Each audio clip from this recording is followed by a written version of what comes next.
কতরের আরেকটা মজার অ্যাক্টিভিটি হইল কতরের দুর্গের উপরে হাইকিং করে ওঠা। ওই উপরে যে পতাকাটা দেখা যাইতেছে এটা হলো দুর্গের একদম টপ পয়েন্ট, এবং এই টপ পয়েন্টে উঠতে 1350টা সিঁড়ি পার করতে হয়। অনেকেই উঠতেছে দেখতেছি। তা আমি এখন চেষ্টা করব ওই টপ পয়েন্টে ওঠার, কারণ আমি শুনছি যে সেই টপ পয়েন্ট থেকে পুরা কতরের একটা সুন্দর নাইস ভিউ দেখা যায়। অবস্থা একদম শেষ, ঘাইমা। ফাইনালি আমি উপরে। এখানে অনেকে আবার তালা লাগিয়ে গেছে, অনেকে মনে করে যে ভালোবাসার সাইন বা অনেক কিছু এখানে লেখা যায় অ্যাচিভমেন্টের।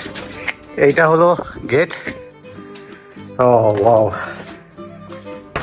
দেখেন কি অবস্থা।